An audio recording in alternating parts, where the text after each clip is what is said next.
Hello and welcome to Storytime with my special guest here. This is The Creakers by Tom Fletcher. So listen in and tell me what you think. So, you are about to have an adventure with Lucy Dunstan, Norman Quirk, Ella Noying, Mr. Dunstan, Mrs. Dunstan, and the Creakers.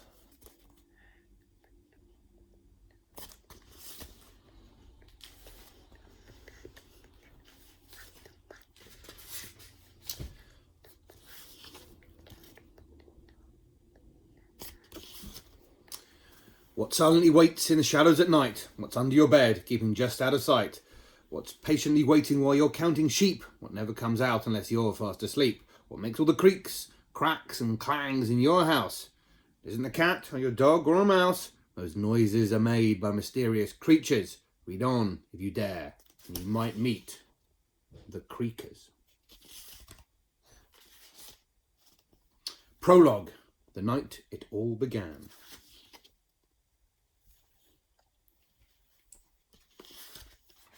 The sun disappeared behind the pointed silhouettes of the rooftop of Whiffington town, like hungry black dogs swallowing a ball of flames.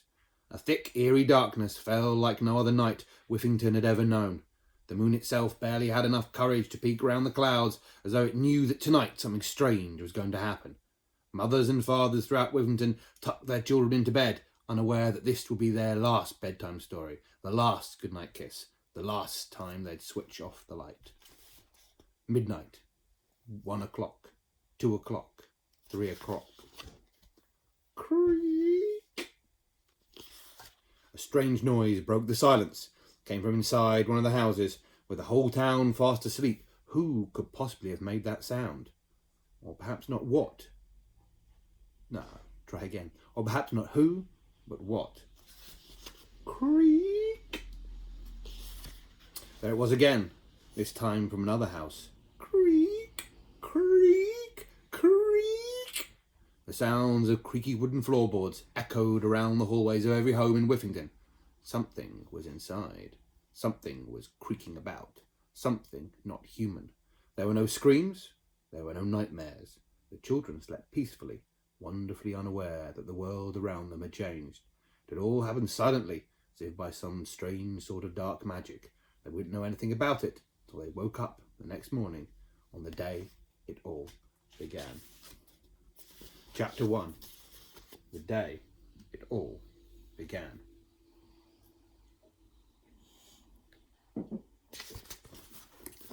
Let me tell them.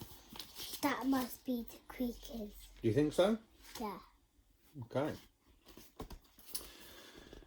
Let's start on the day it all began. On the day it all began, Lucy Dunstan woke up. Right, well that's a start. It's not very exciting, is it? Let's try again. On the day it all began, Lucy Dunstan woke up to a rather unusual sound. Okay, that's a little better. Let's see what happens next. It was the sound of the alarm clock ringing in her mum's bedroom. Well, that's a bit boring, isn't it? Let's try a bit harder one more time. It was the sound of the alarm clock ringing in her mum's bedroom because Lucy's mum wasn't there to switch it off. You see, Lucy was about to find out that while she was asleep in the night, her mum had disappeared. Oh my gosh! I said loudly because it's very big. Imagine waking up to find that your mum had disappeared in the night. Gives me the creepy tingles every time I tell this story. Bet you're thinking, oh, this is going to be the best scary story ever. I can't wait to read it. Tell all my friends I'm really brave because I wasn't scared even one little bit. Even though you were totally scared all the way through. Well, this is only just the beginning. Wait until you read what happens later when the Creakers come out. Let me know if you get scared, because I am. Back on the day it all began, Lucy climbed out of bed, slipped on her fluffy blue dressing gown, and walked across her creaky floorboards, which were warm from the morning sunlight creeping in through the curtains. Would you like to know what Lucy looked like?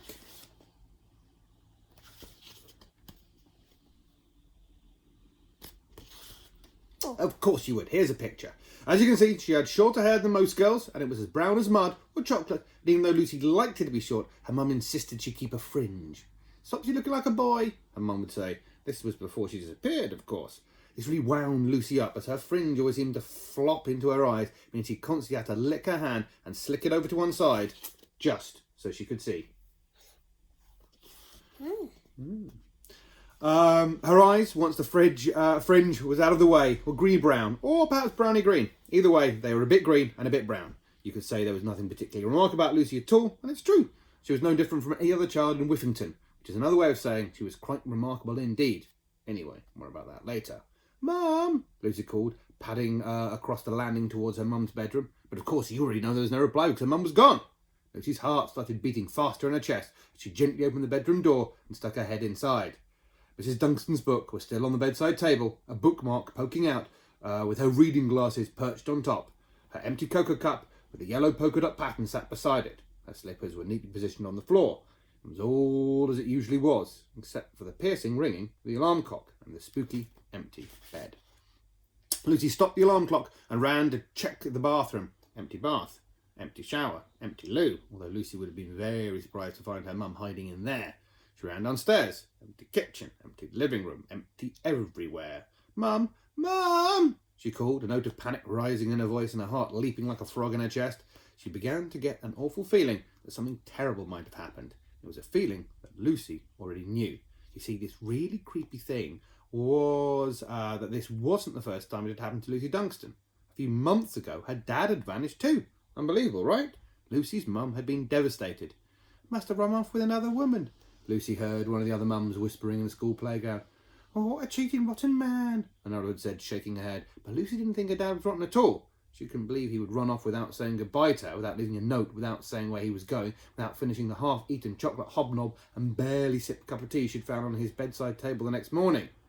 So on this morning, on the day it all began, Lucy had the strangest feeling that somehow this was all connected, that something weird was going on.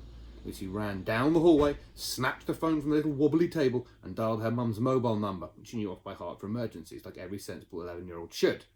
But as her mum's phone started ringing, Lucy saw it flashing on the arm of the sofa.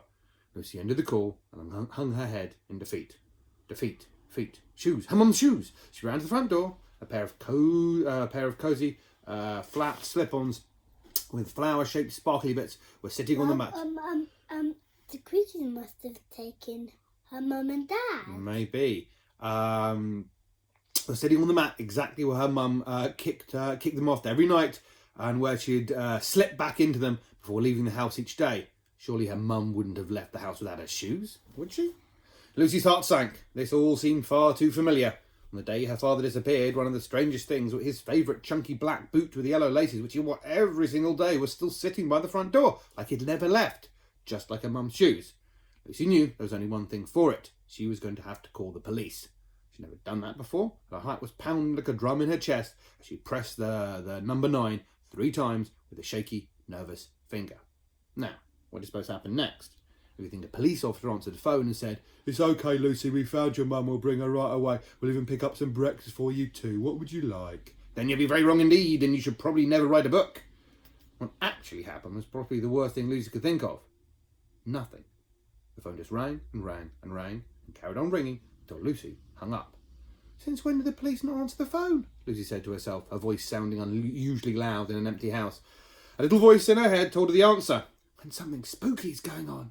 Lucy pulled open the front door and stepped out into the stinking morning air. Oh, it was quite normal for the air to be stinky outside the Dunstans' family house. It smelled like a mixture of bum gas with a hint of mature sock cheese and had a sharp after scent of freshly brewed cabbage. It wasn't the house that smelled. It was the truck parked in the driveway. It was one of those chunky, clunky, nostril-stinging, rubbish-collecting trucks that trundle around town, those jolly-looking, grubby people in grimy overalls collecting everyone's rotten rubbish bags. Lucy's dad had been one of those jolly-looking, grubby, rubbish-collecting people. He was the bin man for Whiffington Town where he lived. Where he used to live before he disappeared. Since he vanished, his truck had been parked in the driveway, stinking out the whole street. Of course, Mrs. Dunstan had tried to sell the truck, but no one wanted a stinky old thing like that. Even Whiffington's scrap metal said that the pong was too strong for them to crush it, and so there it stayed on Lucy's driveway. If you ever find yourself behind one of these trucks, take a little sniff, just a little one, you'll know what Lucy Dunstan's house smelled like. Anyway, back to the day it all began. Out in Lucy Street, Clutter Avenue, she noticed instantly that things weren't right. Usually there was a long line of traffic clogging up the road as mums and dads took their kids to school and went to work and drove to the post office and hairdressers and did all the boring stuff grown-ups do. But today, the road wasn't busy. It wasn't just not busy, it was completely deserted. Not a single car. Lucy looked left, then right, then left again, then right again. And she repeated that about 20 more times, which I wouldn't bother to write because that would just be silly. But when she had finished, she was convinced she was right. Something weird was definitely happening in Whiffington Town. What the jiggins is going on? She said to herself. What the jiggins indeed, Lucy. Where was Mr. Radcliffe, the wrinkly old man who did yoga in the front garden in his underpants? He claimed it was a secret to staying young. Where was Molly, the milk lady who delivered fresh bottles of milk from her electric van? Where was Mario, the Italian man from the next street who drove past every morning in his skimpy lycra shorts? Where was everyone? That's when Lucy heard a noise. Her heart leapt. Was it her mum? A long, slow creak came from somewhere along Clutter Avenue, followed by a sudden clang. Hello? Lucy called. Mama? A small voice asked from behind the garden fence 2 doors down.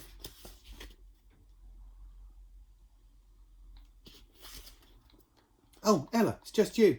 Lucy sighed in relief as first Ella Noying appeared.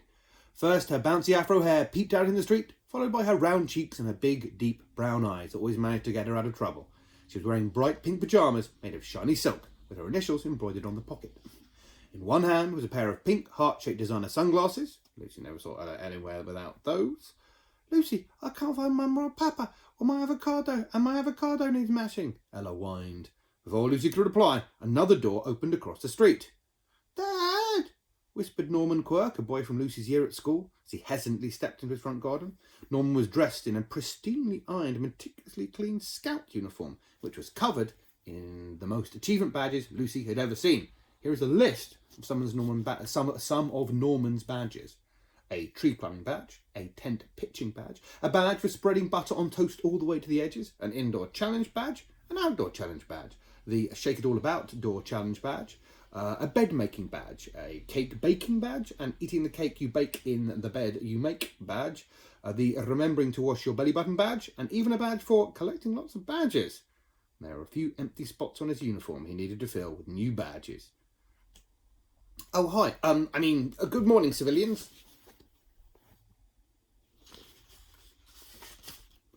Norman said, nervously holding up 3 fingers in a scout salute before fiddling with his neatly combed mousy blonde hair. With his other hand, he covered his mouth to hide his train track braces. You haven't seen my dad, have you? He asked, scooping a handful of mud from his front garden and sniffing it as if trying to pick up his dad's scent. When Norman bent down, Lucy caught sight of his Transformers socks. Ella giggled at him. Not really in a mean way, but just because she found Norman sort of funny. Everyone did. Norman was different. Sometimes people who are different get laughed at, but it's always the different ones who make a difference, Lucy heard her dad's voice say. Oh, it's Lucy's dad. I'll try that again. Sometimes people who are different get laughed at, but it's always the different ones who make the difference, Lucy heard her dad's voice say in her head, in his own way of looking at things. On cloudy days, he'd tell Lucy the sun just needs a holiday so it can shine better tomorrow. When she came second to her friend Georgina in the sack race on sports day, he told her, don't be upset, it just made your friend really happy. And when she asked him if he liked being a bin man, he said, you'd be surprised what people throw away, Lucy. One man's rubbish is another man's favourite pair of black boots. And he clicked his heels together with a wink. No, I've not seen your dad, sorry, Lucy said, shaking off her daydream about her own father and elbowing Ella to stop her laughing. My mum's missing too. Suddenly, another door opened and Cissy McNabb ran out into the street in tears. Then Toby Cobblesmith, who had his shoes on the wrong feet. Next out came William Trundle and Brenda Payne, searching for their mum and dad, and then another kid, and another, until one by one, every child in Whiffington Town came stumbling out of the house in their pyjamas, dressing gowns and slippers, trying to find their parents. Nans and granddads, aunts and uncles, they were all gone too. There wasn't a single grown-up to be seen. There was such a kerfuffle in Clutter Avenue, some children were crying, others were laughing, and a few were still fast asleep in bed and hadn't noticed anything yet. What's going on? They shouted, the ones who were awake. Where are our parents? They called. What are we going to do? They yelled. Lucy took a breath and tried to think. What would my mum do? She said to herself. How did my mum find out what was going on in the world? Then before she knew what she was doing, Lucy found herself clambering onto the steps of her dad's stinking rubbish truck. And above the noise, she yelled, the news! There was silence. Everyone turned to look at Lucy. We have to watch the news. I know it's super boring, but whenever my mum wants to know what's going on in the world, she always watches the news, she told them. The children looked at each other, uncertain. I'm sure you know that the news is the biggest snore fest on the TV, but Lucy had a point. She's right, Norman whispered to Ella, too frightened to say it out loud. She's right, Ella shouted, not frightened of anyone. To the television, they all cried in unison, and every child on Clutter Avenue in Whiffington Town pushed past Lucy and piled into her house. In a matter of seconds, her living room was full from carpet to ceiling with scared children in their pyjamas.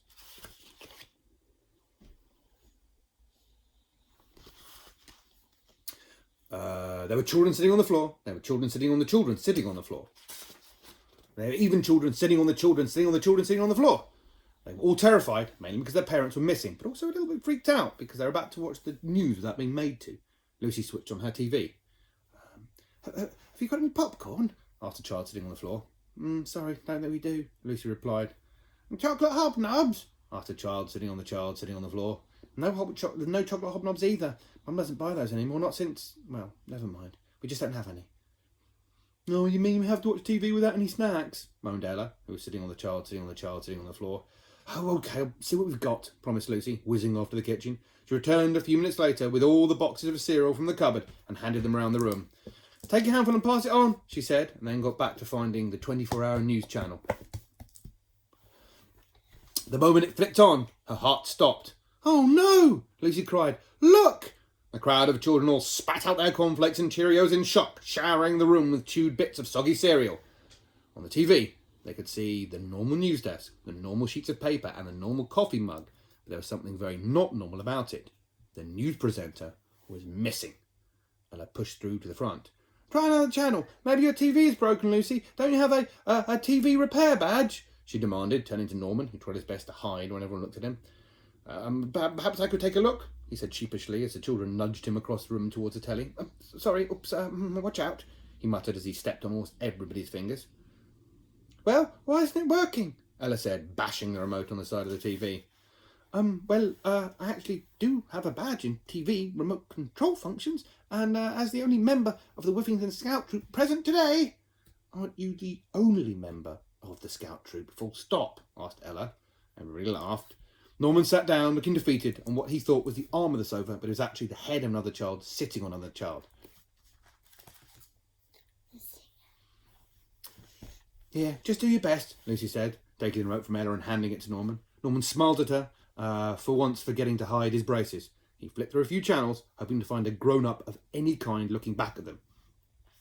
Silly Sunrise, the kids' show, had no Funzo the Clown getting pied in the face today. Wakey Wakey Whiffington had no Piers Snorrigan, although that was probably an improvement.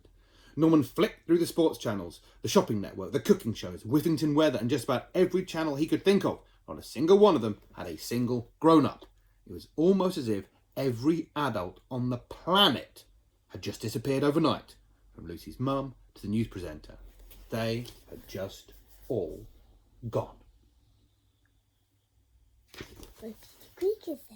What's going to happen? We will do chapter... Oh, there's another little bit before chapter 2, which we're going to do tomorrow. It must be the creatures. I think you might be right. Okay, this isn't the next chapter, but I just wanted to check you were all right. I know it's a bit spooky, but trust me, it all works out in the end. At least I think it does. Maybe. Actually, I can't quite remember what happens. It might get really, really scary. I guess we'll just have to keep going to find out. Good luck. And so chapter 2, the goodbye note, will be appearing tomorrow, hopefully. Fingers crossed. Okay, take care. Hope everyone's staying safe and doing well, and we shall see you when we see you.